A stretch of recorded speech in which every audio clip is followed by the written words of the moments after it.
안녕하세요. 저는 최근에 티오리에 합류한 변준호 연구원이라고 합니다. 저는 기존에 폰어블과 리버싱을 위주로 해왔었는데요. 이제 이번에 티오리에 합류하게 되면서 새로운 분야로 연구를 확장하고 있습니다. 그러면서 이번에 겪게 된 웹3에 대한 경험을 공유하고자 이번에 웹3부터 노드까지 분석하며 얻은 팁과 버그 소개라는 주제로 발표하게 되었습니다. 저의 발표의 목차는 먼저 첫 번째는 제가 어떻게 웹3를 시작했는지와 이제 웹3를 접하면서 어려웠던 점과 이를 통해 어떻게 헤쳐나가는지에 대해서 간단하게 소개해 드릴 예정이고요. 그리고 그 다음으로 이렇게 웹3에 대해서 알게 된 과정을 통해서 이제 구조를 어느 정도 이해하고 자신감을 얻어서 이제 실제 서비스 중인 디파이를 분석해 보았는데 어떤 기준으로 분석할 디파이를 선택했고 어떤 툴을 이용했고 어떤 팁이 있었고 이제 그 과정에서 어떤 버그가 나왔는지 보여드릴 예정입니다. 그 다음으로는 이제 페르미움이라고 하는 티오리 서비스가 마지막으로 노드에 대해서 분석할 이제 프로젝트를 맡게 돼서 노드에 대해서 분석을 하게 되었는데요.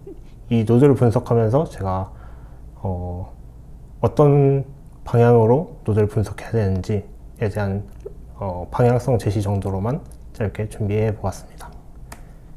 이제 제 발표에서 얻어갈 수 있는 것들에 대해서 설명드리려고 하는데요. 먼저 앞서 설명드렸듯이 이제 웹3에 대한 공부를 시작하는 분들에게 어떻게 웹3를 공부를 해야지 효율적으로 시작할 수 있고 이제 그 과정에서 이거를 먼저 알고 있었으면 좀 더 빨리 해나갈 수 있었을 텐데 막 그런 내용들에 대해서 설명드리려고 합니다.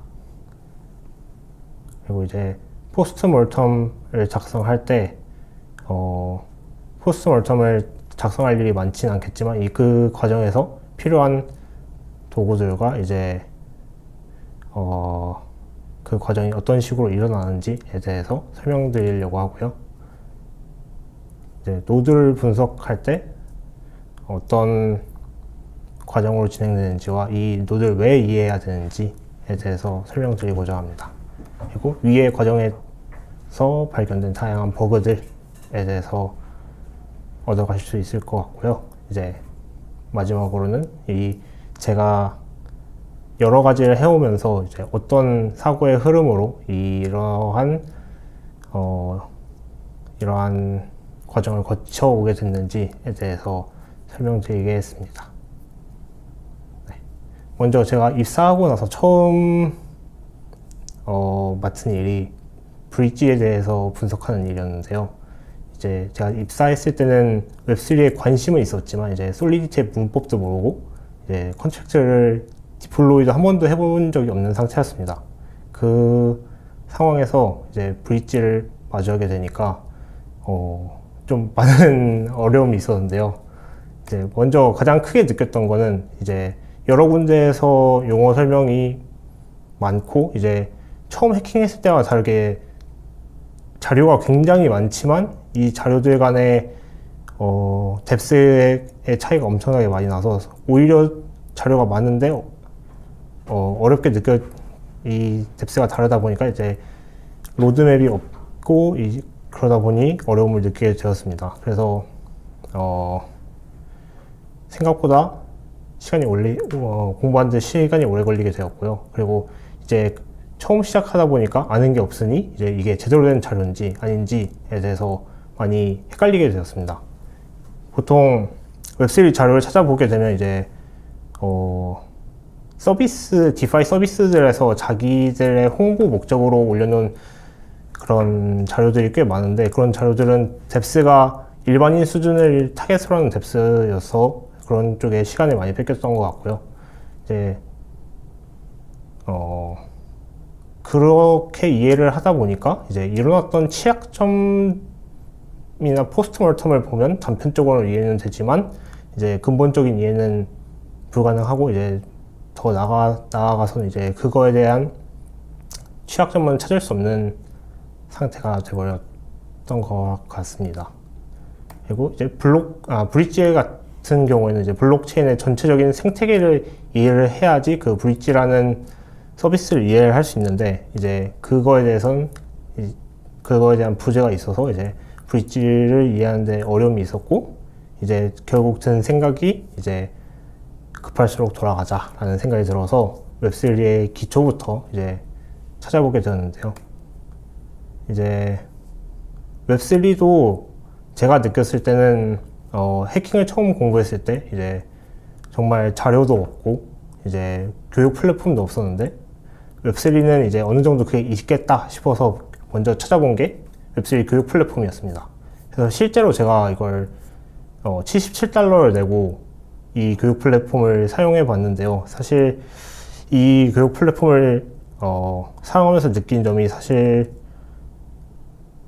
대부분의 웹3 교육 플랫폼은 비디오로 되어 있더라고요. 그래서 이런 저희 드림앱과 다르게 비디오로 되어 있다 보니까 사실 이런 비효율성에 대해서 많이 느끼게 됐고, 이제 다른 방법이 없을까 하고 생각을 하다가 이제 해킹처럼 문제를 먼저 풀고 이제 그거에 대해서 이제 스스로 찾아보는 방향으로 바꿔보았는데, 역시 저는 이쪽이 더 잘 맞아서 저기 보게 되면 이더넛이라고 하는 그 문제 풀이 사이트인데, 저기서 한 20몇 개가 되는 문제를 이제 다 풀게 되니까 이제 어느 정도 감도 잡히게 되고, 이제 저기서 제시해준 1단계부터 단계별로 나아가다 보니까 이제 대부분의 그 취약점들에서 알게 됐습니다. 그래서 아마도 이렇게 좋은 교육 플랫폼이 있으면 좋겠다고 생각을 하는데, 이제 아마도 드림액에서 올해 안에 이런 웹3에 대한 게 나오지 않을까 살짝 스포 해보겠습니다. 네. 그리고 이제 다음으로는 이제 이전어스로 어느 정도 웹3에 대한 기초를 알게 돼서 이제 어느 정도 자신감이 생기기도 했고, 이제 더 나아갈 곳을 어떤 것을 통해서 더 나아갈지 생각해 보게 되는데, 이제 실제로 디파이 서비스를 이제 분석하고자 이제 마음을 먹고 대상을 찾기 시작했습니다. 이제 디파이 서비스에 대한 대상을 찾을 때 제가 가장 중요하게 생각한 것은, 일단 제가 흥미를 갖고 있는 것에 대해서 가장 초점을 맞췄는데요. 일단 웹3에 관해서는 본격적으로 시작하기 이전부터 플래시 뉴런이라는 단어에 대해서 많이 들어봤습니다.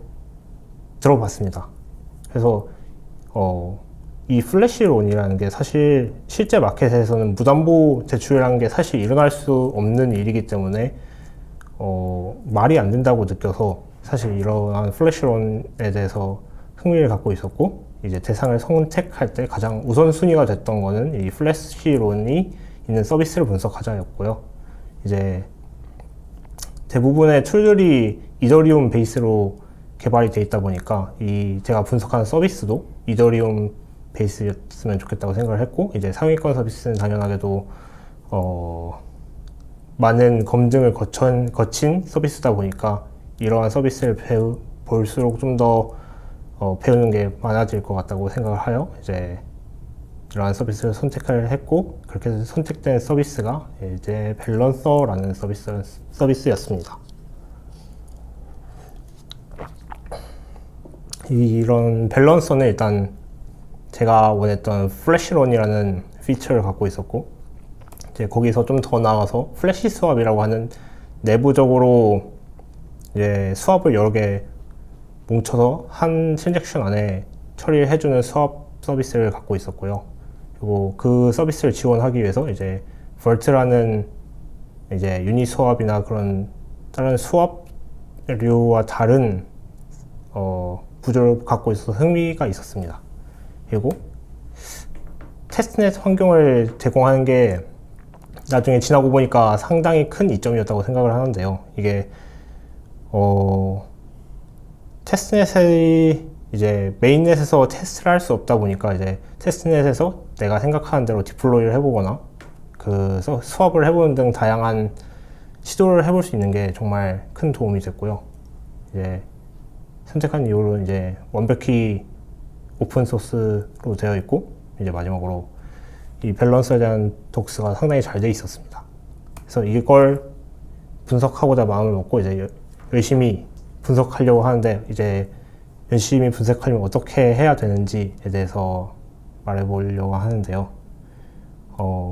먼저 사실 코드를 열심히 읽으면 되긴 하지만 이제 어떠한 툴들이 알고 있으면 더 쉽게 분석을 할 수 있는데, 일단 기본적으로 이더 스캔은 사실 다양한 기능을 제공하기도 하고, 이제 대부분 아실 거라고 생각을 하는데요. 이제 트랜잭션들 간의 어떤 상호작용이나 그 트랜잭션 안에서 어떤 콜들이 일어나는지에 대해서 잘 표시를 해주는 툴이고, 사실 이 이더 스캔보다 좀 더 펑션 레벨이나 콜 레벨에서 잘 보여주고, 이제 스테이트에 대한 변경점도 잘 보여주는 툴이 이제 텐더리라는 툴이 있는데, 저는 이 툴 웹 베이스 툴이지만 굉장히 추천하는 편입니다. 이 텐더리에 대해서는 뒷부분에서도 좀 더 자세히 설명을 하겠지만, 이더 스캔이나 리믹스 같은 툴들과 다르게 좀 다양하고, 이제 해킹을 하거나 이런 포스트모르텀을 쓸 때 또 도움이 되는 여러 기능들이 있어서 이후에 설명을 드릴 예정이고요. 그리고 deezer.net 이라고 GitHub에서 .dev 하면 VS 코드로 이제 소스 코드를 띄워주는 것처럼, 이제 etherscan.io를 deezer.net으로 이제 바꿔주게 되면, 이제 VS 코드에서 그 이더리움 컨트랙트에 코드가 뜨게 되는 툴이 있는데, 이 툴도 저도 굉장히 열심히 이용했고요. 그리고 GitHub 레포지토리에 있는 이슈들이나 이제 풀 리퀘스트에 대한 읽어보는 것도 이제 서비스를 분석하는 데 많은 도움이 됐습니다. 그리고 가장 많이 해본 거는 이제 테스트넷에 이제 실제 메인넷에 동작한 것과 동일하게 구성이 되어 있기 때문에, 이제 제가 생각해본 걸 다 해볼 수가 있었는데, 그 ERC 토큰을 제가 생성해서 이제 그 토큰에 대한 풀을 만들고 이제 수업을 해보거나, 이제 그 조작된 풀을 만들어서 이제 정말 이게 조작된 풀이 이제 벌트에 등록이 되어도 상관이 없는지, 그런 거에 대해서 궁금증이 많았어요, 저는. 그래서 그런 거에 대해서 실제로 해보면서 이제 많은 것을 배울 수 있었고, 이제 새롭게 시작하시는 분들도 이런 테스트넷이 있는 서비스를 골라서 그쪽에서 실제로 코드 테스팅을 해보면서 하는 걸 정말로 추천드립니다. 그래서 제가 밸런스에서 발견한 버그가 있는데, 그 버그에 대해서 간단히 설명을 해드리자면, 밸런서에는 수합을 하기 위한 두 가지 계산 방법이 있는데요. 첫 번째는 일단 A를 100개 넣었을 때 B가 몇 개 나오나를 이렇게 계산해주는 방식이 있고, B를 100개 얻으려면 A를 몇 개 넣어야 하나라는 방식이 두 가지가 있습니다. 그래서 첫 번째 방식으로 계산을 했을 때 12개를 넣으면 이제 B를 뭐 뒤에 있는 숫자만큼 주겠다라고 이제 실제 돌아가는 서비스에 질을 해봤을 때 저런 식으로 나오게 되는데요. 그 반대로 이제 밑에 방법으로 질을 하게 되면 이제 B를 저만큼 얻으려면 A는 12개만 넣으면 된다 라는 이제 버그가 있었어요. 이게 사실 이제 4% 정도의 이제 차이가 발생하는 건데, 이 4%에 대한 이게 차이가 엄청나게 큰데, 사실 이게 발견이 안 된 것도 이상하고 말이 안 된다고 생각을 해서 이제 루트컷을 찾아보니, 이제 루트컷가 두 가지였는데요. 이제 밸런스에서 픽스 포인트를 직접 구현하는데, 픽스 포인터에 분포 계산을 할 때 자체적으로 계산을 해 놓은 그 최대 에러만큼 더하게 돼서 이 정도의 이제 차이를 만들어내게 되고요. 그리고 두 번째 루트컷으로는 밸런서에서 계산할 때 데시멀을 18을 기준으로 모두 다 업스케일링을 합니다. 그리고 이제 어떠한 계산을 수행하고 나서 다운스케일링을 하기 때문에 이제 그 소수 부분이 다 잘려 나가겠죠. 그래서 데시멀이 작으면 작을수록 이러한 그 영향이 더 커집니다. 아까 봤던 예시는 데시멀이 18인 거와 6인 데시멀의 토큰을 이제 비교했던 예제였고요. 그래서 이게 취약점이냐 하고 분석을 많이 해본 결과 맥스 에러가 너무 크게 잡혀 있어서 무조건적으로 이제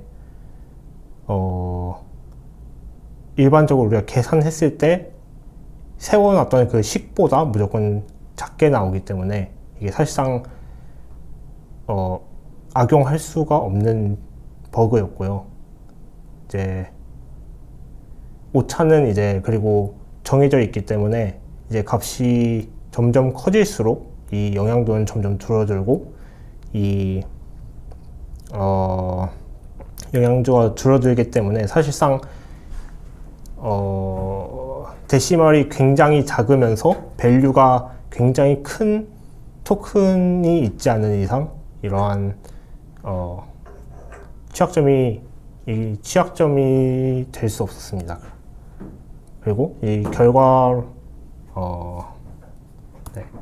그 결과 이 버그는 사실상 풀에 이제 피가 의도한 것보다 좀 더 생기는 류의 버그였고요. 이제 그냥 단순한 버그인 걸로 끝났습니다.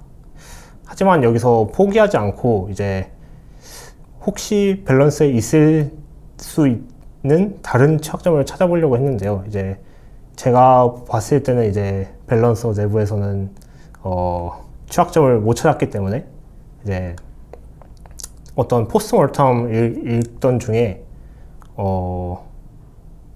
그 아이디어를 얻었는데 어떤 사람이 자기가 취약점을 찾아서 이제 제보를 했는데 나중에 찾다 보니까 사실 자기가 찾을 취약점을 먼저 트리거해서 이득을 얻은 트랜잭션이 있었던 거예요.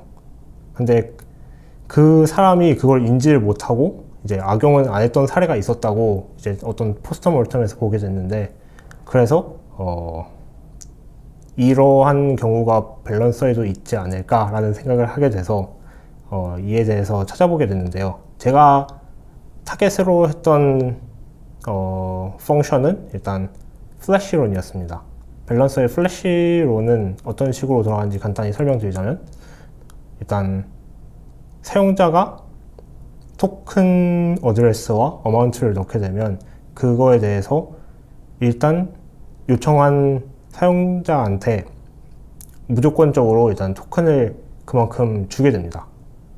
그리고 플래시론을 호출한 컨트랙트의 그 리시브 플래시론이라는 함수를 호출하고요. 이제 그 리시브 플래시론에서 이제 사용자가 원하는 행동을 하게 되겠죠. 그리고 그 리시브 플래시론이 끝나게 되면 이제 벌트에서 빌려준 토큰만큼 이제 다시 체크하는 루틴이 있습니다. 그래서 이러한 구조를 갖고 있는 플래시론인데요. 이 로직에서 일어나면 안 되는 일을 정의하고 그 일이 일어났는지에 대해서 찾는 코드를 작성하려고 했습니다. 그래서 이제 플래시론이 일어나서 그 리시브 플래시론 안에서 이제 어떤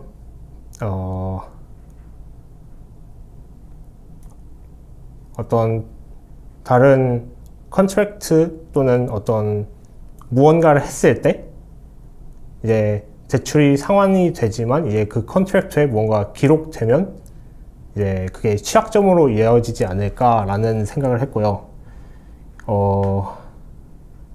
그래서 제가 찾으려고 했던 건 이제 벌트에 벌트 콜을 하지 않으면서 벌트로 ERC20 토큰을 보내는 그런 컨트랙트 또는 트랜잭션이 있을까라는 생각을 해서 그런 쪽을 찾게 되었고, 이걸 어떤 식으로 코드를 구현했냐면 get past log에서 토픽 0을 이제 토픽 0은 그 ABI처럼 펑션에 대한 시그니처가 들어가게 되는데요. 그 ERC20을 트랜스퍼하는 그 시그니처를 토픽 0으로 설정을 해서 그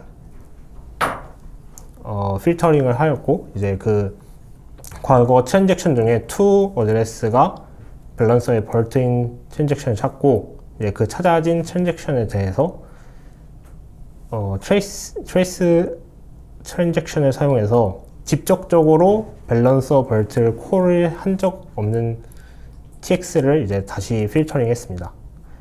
그러면 이제 최종적으로 제가 원하는 밸런서 벌트에 ERC20 토큰을 보내지만 직접적으로 콜하지 않는 그런 트랜잭션들을 찾는 거죠. 그 콜을 하지 않아야 되는 이유는 아까 나왔었지만 밸런서 벌트에서 이제 플래시론을 했기 때문에 그쪽에 렌트렌시 가드가 있어서 이제 콜이 없는 트랜잭션들을 찾는 걸 목표로 했습니다. 그래서 그 결과 첫 번째 유형은 실수로 이제 밸런서 벌트로 토큰을 보낸 유형이 있고요. 두 번째 유형으로는 스팸성으로 이제 토큰을 뿌리는 유형이 있었습니다. 네, 결국 이 두 유형밖에 없었고, 이제 결국 제가 생각했던 방법으로는 취약점을 찾을 수 없었습니다. 이렇게 비즈니스 로직적으로 일어나면 안 되는 일을 정의해서 취약점을 찾거나 이런 실제로 비즈니스 로직적으로 일어나면 안 되는 행동이 일어났는지, 트랜잭션이 일어났는지를 찾아보는 거는 저는 재밌는 방향이고, 이제 앞으로도 계속 연구해 나갈 방향이라고 생각을 하는데요. 그래서 아마도 이 결과가 실패는 하긴 했지만 앞으로도 계속 이어나갈 예정이고, 이제 만약 이러한 방향에 대해서 관심이 있으신 분이 있다면 연락을 주시면 같이 디벨롭 해 나가면 재밌을 거라고 생각을 하고 있습니다. 이제 이렇게 디파이에 대해서 분석은 진행을 했었고요. 이제 이 디파이에 대한 분석은 사실 개인적으로 진행했었던 거고, 이후에 포스트 멀텀에 작성하는 데 굉장히 도움이 많이 됐습니다. 이제 포스트 멀텀은 사실 어느 정도의 회사 일로서 이제 페르미움에 올릴 5월 레포트를 작성을 위해서 주제를 생각하던 중에 이제 4월 30일에 마침 라리 캐피탈이 공격을 받아서 이에 대해서 포스트 멀텀을 작성하게 되었는데요. 이제 라리 캐피탈이라는 대상을 잡았지만 이제 어떻게 분석해야 될지 막막해서 이제 다른 포스트 멀텀들을 보면서 힌트를 많이 얻을 수 있었습니다.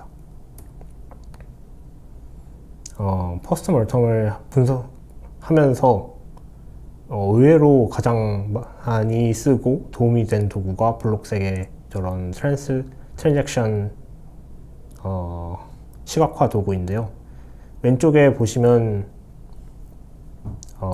저 사진 단순하게 콜 트레이스에 대해서 단순하게 트리 형태로 시각화를 한 도구지만 포스트 멀텀을 할 때 생각보다 큰 도움이 되었고요. 저기 보면 라리 캐피탈의 경우에는 리엔트런시 취약점이 메인이었던 공격이었는데요. 저기 보게 되면 이제 fallback 함수가 불린 이후에 다른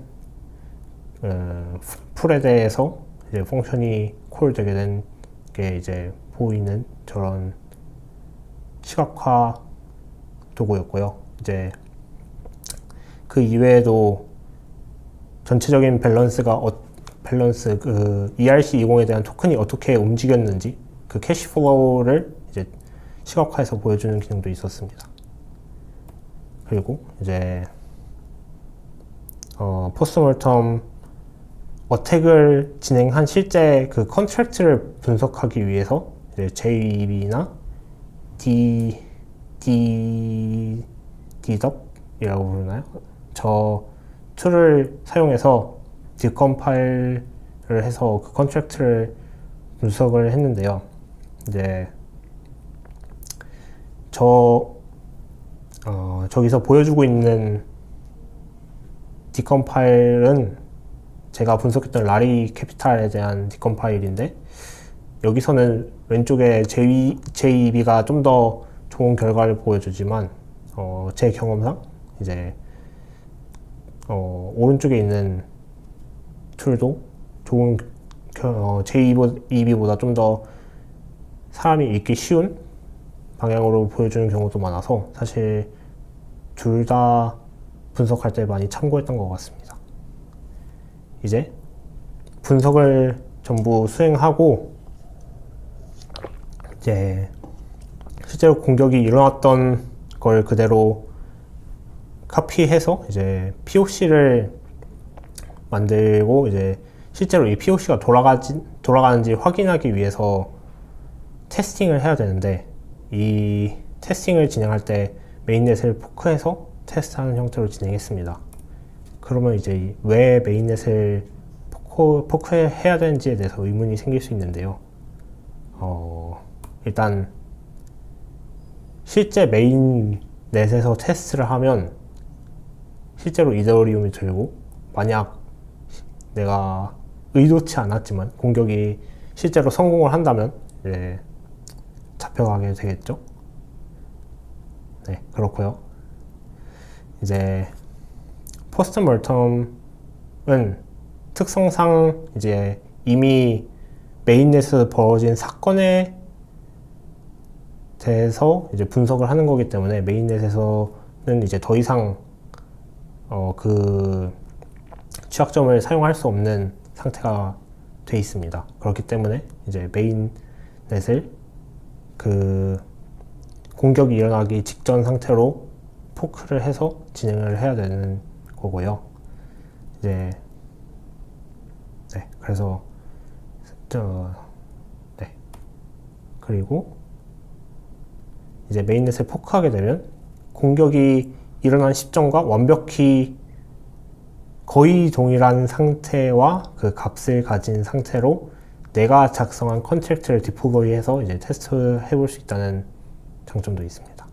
그래서 이런 포크를 해서 테스트를 하기 위한 플랫폼을 선택을 해야 되는데 크게 두 가지가 있습니다. 하드햇과 가나슈가 있는데요. 먼저 두 가지를 비교해 보면 일단 가장 쉬운 스타부터 비교해 보면 약간 하드햇이 좀 더 많은 스타를 받았고요.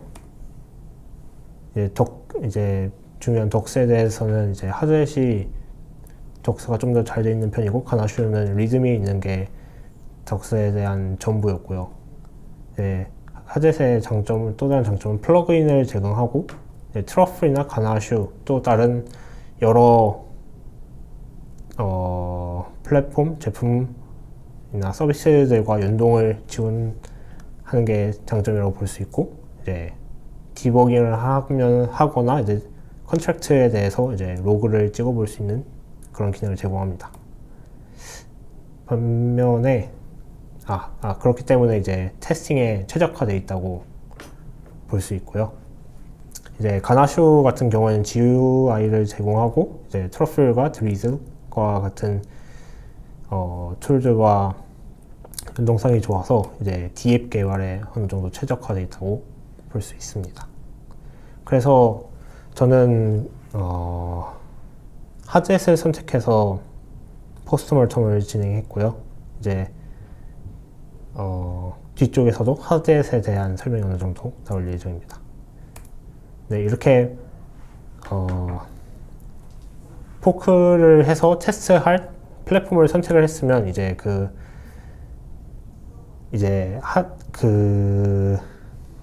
노드 내용을 담고 있는 그 프로바이더를 제공해줄 그런 프로바이더를 선택을 해야 되는데요. 이제 포크를 하려면 이제 아카이브 노드에 접근을 할 수 있는 RPC 노드가 필요한데요. 이 아카이브 노드에 접근할 수 있는 RPC가 필요한 이유는 최근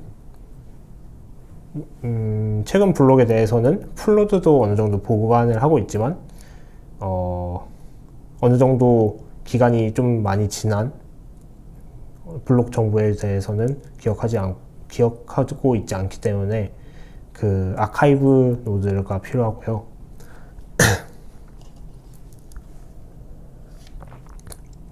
이러한 RPC 노드 프로바이더는 저희 오픈 소스로 이제 Awesome List RPC Node Providers에서 확인이 가능하고, 개인적으로 사용해서 봤을 때는 이제 노드 리얼하고 알케미를 추천하는데요. 일단 노드 리얼 같은 경우는 최근에 오픈해서 그런지 이제 아카이브 노드 접근하는 것까지 모두 무료로 해서 빠른 속도로 제공하고 있었고, 알케미 같은 경우에는 아카이브 노드에 대해서 접근하는 것도 무료로 제공하고 있었고, 이제 노드 리얼보다는 조금 느린 속도지만 안정성 있게 제공하고 있었습니다. 이제 다른 방향으로는 로컬의 노드를 구성하는 방향도 있는데요. 이제 게스를 통해서 이제 로컬의 노드를 구성하려면 이제 홈페이지 기준 이제 아카이브 노드 크기가 6테라 플러스라고 돼 있었기 때문에 저는 로컬의 노드를 구성해보고 싶어서 이제 바로 8테라짜리 SSD를 구매했는데요. 근데 저게 알고 보니까 20년 1월 기준의 데이터였어서 이제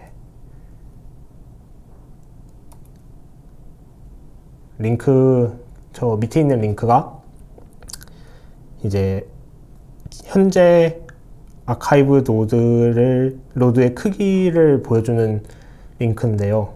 저 현재 기준으로 11테라 이상이 필요하기 때문에 먼저 단일 SSD로는 이제 커버가 불가능한 상황이 돼서 다른 방향을 찾아보게 됐고, 이제 게스 말고 에리곤이라고 다른 비트토렌트랑 뭔가 자세히 분석은 해보지 못했지만 저거 공간에 대해서 효율적으로 이제 압축을 해서 11TB짜리 아카이브를 2에서 3TB 정도면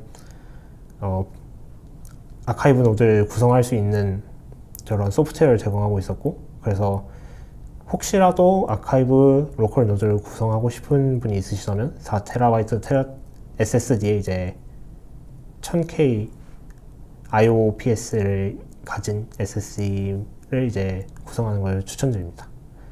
그리고 이렇게 RPC 노드에 대해서 찾아보다 보니까 뭔가 이상한 점이 있었는데요. 가나슈를 사용하려고 보니까 가나슈에서 이제 메인넷을 하드 포크 했을 때 이상하게도 API 키를 넣지 않았는데 하드 포크가 되고 제대로 작동을 했습니다. 그래서 인프라 같은 RPC 노드 프로바이더는 리퀘스트나 아카이브 노드 접근이 전부 비용인데 이렇게 제공이 되고 이렇게 하드포크가 일어나서 사용자가 사용할 수 있는 상태가 된다는 게 말이 안 된다고 생각을 해서 이제 내가 키를 어딘가 세팅하고 잊어버렸나 확인해 봤고 이제 프록시를 이용해서 이제 연결을 하는 키를 봤더니 제 키가 아니었습니다. 그래서 이거는 확실히 버그다라고 생각을 해서 이제 루트컷을 찾아보니 컴파일하고 미니마이즈를 진행할 때 저희 프로세스 env의 인프라 키 부분을 웹팩에서 전부 리플레이스 시켜버리는 코드가 있어서 미니마이즈 된 저 인프라 키 위치를 보게 되면 저기에 인프라 키가 그대로 대입이 되어 있는 것을 확인할 수 있었고요. 그래서 이거는 아카이브 노드나 이런 리퀘스트당 요금이 부과되는 서비스에서 이 서비스인데 이거를 무료로 제공하는 건 말이 안 된다라고 생각을 해서 바로 이슈를 오픈을 했는데요. 결과는 사실 이걸 우리는 제로 컨피그 포크라고 하기로 했어요 라고 하더라고요. 그래서 사실 이게 정말로 버그가 아니라 진짜 피처였던 거죠. 그래서 가나슈는 아무 프로바이더 없이 기본적으로 이제 가나슈에서 인프라 키를 제공해주고 있습니다. 그래서 이걸 인조이하면 되겠습니다.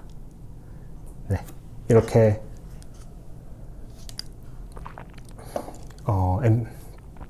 RPC 노드까지 이제 설정해서 실제로 이제 공격이 돌아가는지 테스트를 해보는데요. 해보기 위해서는 일단 다른 또 장벽이 기다리고 있는데 이제 밸런스를 매니플레이션을 해야 됩니다. 이 밸런스 매니플레이션이 필요한 이유는 일단 첫 번째로는 가나슈나 하드햇을 실행시켜 보면 저희 오른쪽의 그림처럼 어느 정도 많은 이더를 할당을 하게 해주게 되는데 이 할당을 해주는 방법은 내부에서 일단 RPC 콜로 이제 스테이트를 내부적으로 변경해주는 식으로 진행해주는데요. 하지만 저희가 공격을 테스트할 때 이더가 아닌 ERC20을 기반으로 하는 공격인 경우에는 해당 토큰을 확보해야 할 필요가 있죠. 그래서 밸런스 매니플레이션이 이래서 필요하고 이제 ERC20은 이제 스토리지에 저장이 되어 있기 때문에 가나슈나 하드햇에서 이더를 매니플레이션 해주는 것처럼 이제 간단하게 해줄 수 없는 부분이었습니다. 그래서 어떻게 밸런스 매니플레이션을 해야 될지에 대해서 생각을 해보고 이제 몇 가지 방법을 생각해 봤는데요. 그 첫 번째 방법은 일단 플래시론으로 이제 그 공격에 필요한 토큰을 받아오자 라는 생각을 해봤는데요. 먼저 이 플래시론의 장점은 플래시론을 사용해서 익스플로잇을 진행하는 경우에는 이제 변경 사항 없이 바로 테스트가 가능해서 이제 좋지만 이제 플래시론을 제공해주는 주체를 이제 타겟으로 하는 경우에는 이제 사용하지 못한다는 단점이 있었고, 다음으로 플래시론의 특성상 한 트랜잭션 안에서 모든 행동이 끝나야 되기 때문에 여러 단계를 거치는 그런 공격의 경우에는 불가능했습니다. 사용이 불가능했습니다.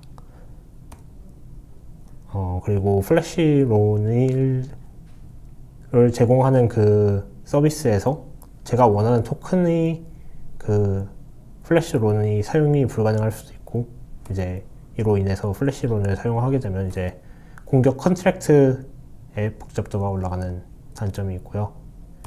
그래서 이제 플래시론은 테스트를 위해서는 이제 범용성이 떨어진다고 생각하게 됐습니다. 그래서 다음으로 생각한 아이디어는 이제 이더가 주어졌으니까 그 이더를 가지고 내가 필요한 토큰으로 스왑을 해버리자라고 생각을 하게 됐는데요.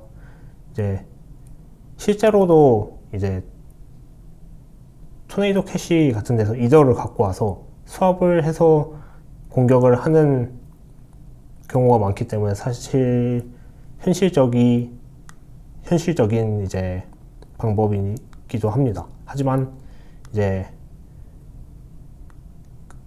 내가 하려고 하는 그 어떤 포스트 몰텀의 대상이 이제 사실 이런 수업을 진행하지 않았다면 그 수업을 통해서 이제 사이드 이펙트가 어느 정도 있을 수 있고요. 그리고 이제 수업을 하는 코드를 만들어야 되기 때문에 이제 코드의 복잡도가 올라가고 이제 원하는 토큰을 이제 풀에서 수업을 지원 안 할 수도 있고, 그렇기 때문에 이제 이 수업으로 이제 밸런스 매니플레이션 하는 것도 이제 어느 정도 범용성이 떨어진다고 생각했습니다. 그래서 다음으로 생각한 방법이 하드햇의 그 셋 스토리지를 통해서 밸런스를 매니플레이션 하는 방법이었는데요. 이제 하드햇에 있는 기능인데 말 그대로 어떤 자기가 원하는 스토리지의 슬롯의 값을 원하는 값으로 쓸 수 있는 기능인데요. ERC20에 구현되어 있는 밸런스의 경우에는 오른쪽과 같이 매핑 형태로 되어 있어서 이제 시작하는 위치의 슬롯을 알게 되면 이제 내 어드레스는 알고 있기 때문에 이제 밸런스가 기록된 슬롯 위치를 계산할 수 있고, 이 슬롯 위치를 이제 하드햇 셋 스토리지를 통해서 이제 고쳐주면 되겠다라고 생각했습니다. 그런데 문제는 이 슬롯 위치를 어떻게 찾을지였는데요. 이 슬롯 위치를 찾는 방법은 크게 두 가지가 있었습니다. 먼저 첫 번째는 슬롯 20이라고 하는 툴이 기존에 있어서 사용을 해봤는데, 이 슬롯 20은 밸런스가 0이 아닌 어드레스를 인자값으로 받아서 이제 슬롯을 0부터 증가시키면서 어드레스 위치가 이제 매핑의 위치가 이제 0이 아닌 슬롯을 찾는 방식으로 작동을 하고, 이 방식은 대부분의 경우에서 이제 정상적으로 작동을 하는데요. 다른 메소드를 어떻게 진행했는지에 대해서 설명을 마저 이어나가도록 하겠습니다. 이제 왼쪽의 메소드와 비슷하지만 이제 슬롯 0부터 시작해서 이제 제 매핑이기 때문에 슬롯 0부터 제가 원하는 어드레스 위치에 이제 셋 스토리지를 해서 밸런스 오버로 제 어드레스에 있는 값이 실제로 변경이 되는지를 확인하는 방식으로 이제 단순하게 슬롯 위치만 찾는 게 아니라 이제 값까지 바로 세트할 수 있고, 이제 정말 엣지 케이스에서도 잘 작동하는 이제 방향으로 생각을 하나 해봤고요. 다른 방향은 밸런스 오버를 샌드를 해서 트랜잭션으로 만들고, 이 트랜잭션을 디버그 트레이스 트랜잭션을 해서 이 트랜잭션에서 s로드를 하는 슬롯을 찾는 방식으로 이제 제가 원하는 슬롯을 찾을 수 있는 방식도 이제 생각해 보았고, 이러한 방식을 이제 하드햇 플러그인으로 만들면 좋겠다고 생각을 하고 있고요. 이제 이렇게 밸런스 매니플레이션을 해서 테스트 코드를 이제 돌릴 수 있는 상황이 됐는데요. 이제 테스트 코드를 돌리면 당연히 한 번에 완벽히 돌아가는 경우가 별로 없죠. 이제 왜 안 되는지를 찾아야 하는데, 제가 분석했던 라리 캐피탈 경우에는 이제 컴파운드 베이스로 코드가 작성이 되어 있는데, 컴파운드 코드는 이제 사이사이에 에러 코드를 잡아서 리턴을 해주는 형식으로 돼 있어서 그나마 이제 분석이 편했지만 이제 정확하게 어디에서 어떤 값 때문에 에러가 발생했는지에 대해서는 알 수가 없었습니다. 그래서 디버깅을 하게 됐는데요.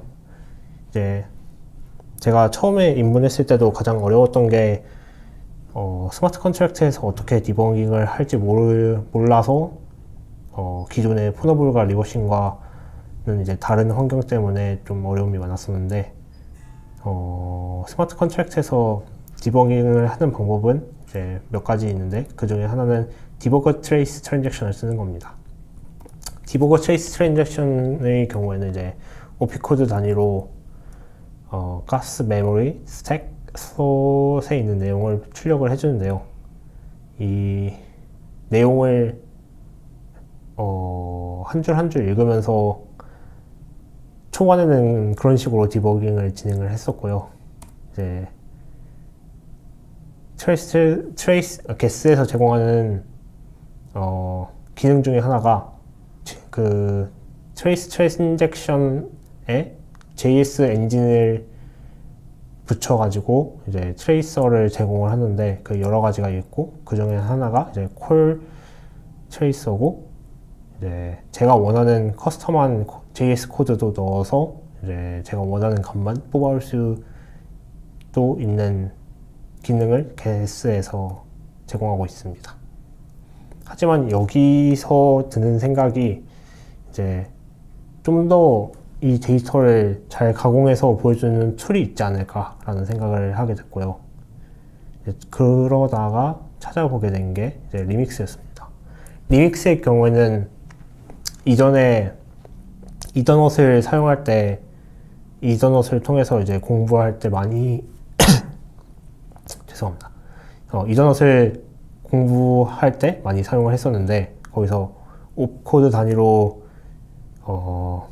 디버깅을 제공하는 걸 보고 사실 이전에 저게 가능하다면 리믹스에서도 사용이 가능하겠다라고 생각을 해서 이제 리믹스에서 봤더니 이제 로컬 워크스페이스를 연동을 하거나 이제 하드햇 같은 프로바이더를 연동을 해서 옵코드 단위로 디버깅을 하는 걸 지원을 해서 이걸 이제 눈으로 한 줄 한 줄 따라가는 걸 넘어가서 이제는 이제 GUI 기반으로 디버깅을 할 수 있었습니다. 하지만 더 찾다 보니까 더 좋은 툴도 있었는데 그게 바로 텐더리였습니다. 네, 텐더리는 진짜 많은 기능인데 그 중에서 제가 좋다고 느낀 기능은 일단 첫 번째는 포크 기능인데요. 이게 하드햇에서 지원하는 그 원하는 블록을 포크하는 기능을 웹에서 제공을 해주는데 이제 기존 코드에서 RPC EP만 텐더리에서 제공하는 EP로 바꾸게 되면 하드가 정말 큰 차이 없을 정도로 이제 좋은 환경을 제공해주고 별도의 작업 없이 이제 텐더리에서 제공하는 모든 디버깅 기능을 이용할 수 있습니다. 그리고 다음으로 좋다고 느낀 기능은 시뮬레이트와 리시뮬레이트가 있는데 이게 로컬에서 트랜잭션을 쏘는 것과 큰 차이가 없는 기능인데요. 사실 이 기능은 어떤 트랜잭션을 똑같이 카피해서 거기서 정말 밸런스만 이렇게 바꿔보면 어떻게 될까 저렇게 바꿔보면 어떻게 될까를 쉽게 시뮬레이션 할 수 있게 해주는 좋은 기능이어서 많이 사용했었습니다. 저도. 그리고 이제 디버그 화면 쪽에서 evaluate라는 기능이 있는데 예전에는 그 펑션에 들어간 값들만 보여주는데요. 저 밑에 있는 그 어떤 펑션의 인풋 파라미터로 어떤 값이 들어갔는지 정도만 보여주는데 이제 베타 기능으로 그 선택된 라인에서 어떤 값이나 펑션을 입력하면 그거에 대해서 결과값을 보여주는 기능을 제공을 합니다. 그래서 이제 이런 기능을 이용해서 디버깅을 하면 훨씬 편하고요. 그 다음에 제가 가장 많이 쓰는 기능은 로컬 트랜잭션 익스포트라는 기능이 있는데 로컬 하드햇에서 실행한 트랜잭션을 익스포트해서 텐더리에서 분석을 할 수 있게 해주는데요. 별도의 큰 설정 없이 테스트 환경에서 그냥 디플로이 부분에 코드 한두 줄만 바꾸게 되면 이제 익스포트가 쉽게 되고 이제 텐더리에서 제공하는 모든 기능을 사용할 수 있고요. 그리고 만약 제 컨트랙트가 다른 컨트랙트를 참조하는데 그게 이더스캔에서 코드가 등록이 되어 있다면 자동으로 불러와서 디버깅을 할 수 있게 해줍니다. 그리고 추가적으로 콘솔 로그도 지원을 해서 밑에 어떤 콘솔 로그가 찍었는지 이제 보여주는데요. 이런 텐더리가 굉장히 좋지만 텐더리 CLI에서 또 버그가 있었는데 익스포트를 하면 이제 제가 참조한 그 스토리지에 대한 값을 이제 갖고 와서 이제 익스포트를 하는 과정이 있는데 그 과정에서 0x0을 요청을 하는데 0x000000 이런 식으로 패딩을 채워서 요청을 해야 된다고 이제 하드햇에서 에러를 내는 경우가 있었어요. 그래서 이거는 그냥 단순하게 레지엑스로 이제 0 패딩을 삭제해주는 루틴을 지워서 그냥 패딩이 있는 상태로 보내니까 해결됐었습니다. 네, 이런 식으로 해서 포스트 몰텀은 완성을 했고 이제 다음은 노드에 대해서 얘기를 해보려고 하는데요. 네, 노드가 이 부분은 사실 짧게 준비되어 있는 게 노드에 대해서는 너무 양이 방대하고 많기 때문에 사실 어느 방향으로 가야 될지나 그런 부분에 대해서 살짝 방향성만 제시하는 방향으로 일단 작성이 되어 있습니다. 그래서 왜 노드를 분석해야 될까에 대해서 의문을 가질 수 있는데요. 이 노드가 사실 진입 장벽도 높기도 하고 이제 노드에서 어떤 행동을 하는지 알아야 할 일이 많이 없기도 합니다. 하지만 이 컨트랙트가 안전해도 이제 노드가 취약점이 있으면 이제 그 위에서 돌아가는 거는 전부 무용지물이 되는